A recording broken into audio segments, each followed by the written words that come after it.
आज के इस विश्लेषण में सीधे मुद्दे पर आते हैं। आज हम शांति गियर्स लिमिटेड के वित्तीय वर्ष 2026 यानी FY26 के चौंकाने वाले फाइनेंशियल नंबर्स को डिकोड करने वाले हैं। हाल ही में आई कंपनी की फाइलिंग कोई आम बोरिंग कॉर्पोरेट रिपोर्ट नहीं है। ये लिटरली एक बहुत ही दिलचस्प केस स्टडी है। इसे दो हिस्सों की एक कहानी कहा जा सकता है।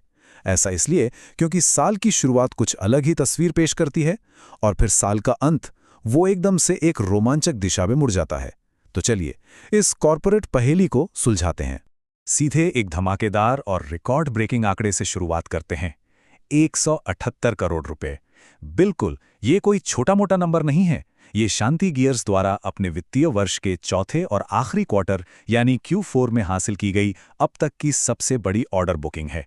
किसी भी मैन्युफैक्चरिंग कंपनी के लिए सिर्फ एक ही क्वार्टर में इतने भारी ऑर्डर सुरक्षित करना एक बहुत बड़ी अचीवमेंट है।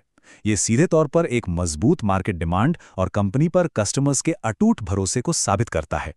लेकिन रुकिए, कहानी में एक बहुत बड़ा ट्विस्ट है। एक तरफ साल के अंत में ऑर्डर्स का ये भारी सैलाब और दूसरी तरफ पूरे साल के कुल रेवेन्यू में अप्रत्याशित रूप से 14% की गिरावट। बिल्कुल, एक तरफ जबरदस्त उछाल और दूसरी तरफ ये वार्षिक गिरावट। यही वो सबसे बड़ा विरोधाभास है जो आज की इस चर्चा का सेंटर पॉइंट है। आखिर ऐसा क्या हुआ कि एक ही साल के भीतर दो एकदम अपोजिट रिजल्ट सामने आए?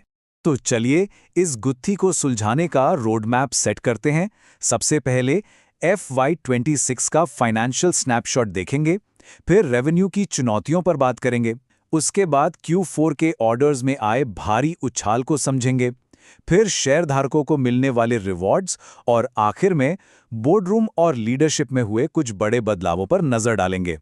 चलिए सबसे पहले सेक्शन 1 यानी FY26 के फाइनेंशियल स्नैपशॉट पर आते हैं। ये नंबर्स बिल्कुल साफ तस्वीर पेश करते हैं कि कैसे टॉप लाइन यानी रेवेन्यू में आई कमी ने बॉटम लाइन यानी मुनाफे को तगड़ा झटका दिया है। वित्तीय वर्ष 25 और 26 की तुलना करें तो रेवेन्यू 604.62 करोड़ रुपए से लुढ़क कर 518.72 करोड़ रुपए रह गया है और इसका सीधा असर मुनाफे पर पड़ा। टैक्स से पहले का मुनाफा, जिसे प्रॉफिट बिफोर टैक्स या PBT कहते हैं, वो 130.09 करोड़ रुपए से 21% गिरकर 102.70 करोड़ रुपए पर आ गया है।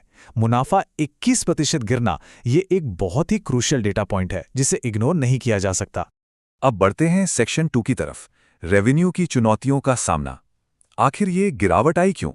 इस भारी गिरावट के पीछे कंपनी की फाइलिंग दो बड़े विलेंस का खुलासा करती है।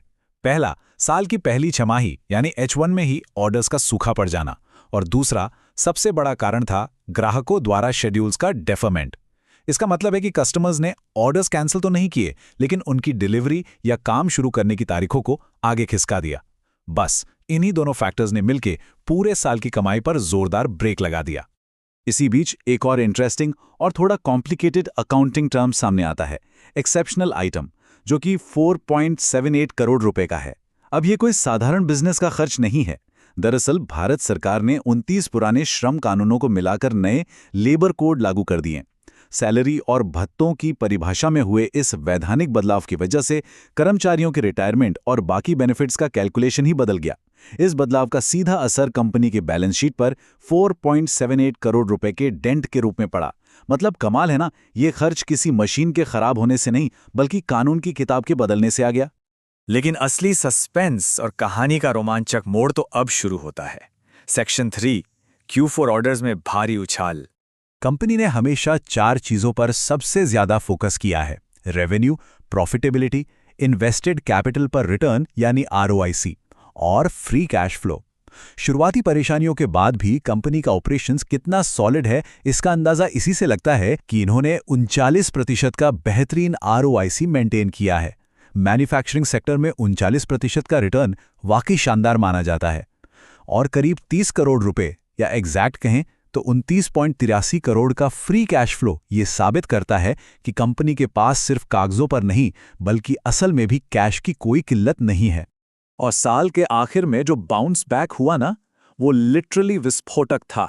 ऑर्डर्स में सीधे 89% का जंप। पिछले वित्तीय वर्ष के इसी क्वार्टर के मुकाबले ऑर्डर सीधे 178 करोड़ रुपए पर पहुंच गए।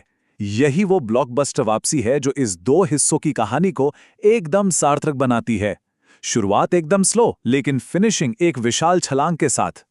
चलिए अब सेक्शन 4 पर आते हैं, शेयरधारकों को रिवॉर्ड। इन्वेस्टर्स के लिए इन सब का क्या मतलब है? रेवेन्यू गिरने के बावजूद इन्वेस्टर्स के लिए एक बहुत पॉजिटिव खबर है। कंपनी ने इन्वेस्टर्स का भरोसा बनाए रखने में कोई कसर नहीं छोड़ी है। पूरे साल के लिए 500% डिविडेंड की सिफारिश की गई है। अब 500% सुनकर अचरज हो सकता है, लेकिन याद रहे ये ₹1 की फेस वैल्यू पर है, जिसका सीधा मतलब है कुल ₹5 प्रति शेयर। इसमें से ₹3 का अंतरिम डिविडेंड तो पहले ही चुकाया जा चुका है और अब ₹2 का फाइनल डिविडेंड देने की तैयारी है। इस डिविडेंड को बैंक अकाउंट तक पहुंचने का पूरा टाइमलाइन किसी खजाने के नक्शे से कम नहीं है। 5 मई को बोर्ड ने इस फाइनल डिविडेंड को हरी झंडी दे दी। सबसे क्रूशियल डेट है 17 जुलाई, जो कि रिकॉर्ड डेट है। मतलब डिविडेंड का फायदा लेने के लिए इस तारीख तक शेयर्स होल्ड करना अनिवार्य है। इसके बाद 29 जुलाई को 53वीं एजीएम होगी और अगर वहां से अप्रूवल मिल जाता है तो 27 अगस्त तक ये फाइनल डिविडेंड बैंक खातों में क्रेडिट हो जाएगा।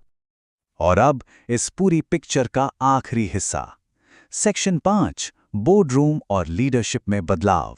बोर्ड रूम के अंदर एक मेजर शफल देखने को मिल रहा है। एक तरफ independent director Shri L Ramkumar अपना कार्यकाल पूरा करके रिटायर हो रहे हैं और technology head Shri Suresh PL इस्तीफा दे रहे हैं। वहीं दूसरी तरफ एक बहुत ही इम्पैक्टफुल नियुक्ति हुई है। श्री के इलंगो को अगले 5 सालों के लिए नया इंडिपेंडेंट डायरेक्टर बनाया गया है। इनके पास ऑटो कॉम्पोनेंट मैन्युफैक्चरिंग का करीब 3 दशकों का जबरदस्त अनुभव है। उनकी ये एक्सपर्टीज कंपनी के लिए एक बहुत बड़ा एसेट और शायद एक गेम चेंजर साबित हो सकती है। इस पूरे एनालिसिस को समअप करते हुए इस विशाल और सबसे इम्पैक्टफुल नंबर पर गौर करना बहुत जरूरी है। 349 करोड़ रुपए। ये 31 मार्च 2026 तक कंपनी के पास मौजूद अनएग्जीक्यूटेड ऑर्डर बुक है। एकदम आसान भाषा में समझें तो ये वो ऑर्डर्स हैं जो कंपनी की झोली में आ चुके हैं और बस उन्हें पूरा करके कमाई करनी बाकी है। Q4 की उस तूफानी रफ्तार ने ही आने वाले समय के लिए कंपनी की पाइपलाइन को ऊपर तक फुल कर दिया है। और इसी भारी भरकम पाइपलाइन से पैदा होता है आज का सबसे बड़ा और विचारोत्तेजक सवाल, नई लीडरशिप। खासकर ऐसे टाइम पर जब टेक हेड्स बाहर जा रहे हैं और बोर्ड में नए अनुभवी चेहरे आ रहे हैं, इस 349 करोड़ रुपए की जबरदस्त पाइपलाइन को FY27 के लिए एक्चुअल रेवेन्यू में कैसे बदलेगी? क्या ये 2 हिस्सों की कहानी अगले साल एक सॉलिड सुपरहिट ब्लॉकबस्टर बन पाएगी? खैर, ये देखना वाकई बेहद रोमांचक होगा। इसी बड़े सवाल के साथ आज की ये चर्चा यहीं समाप्त होती है। बाजार के ऐसे ही पेचीदा मूव्स को आगे भी डिकोड कर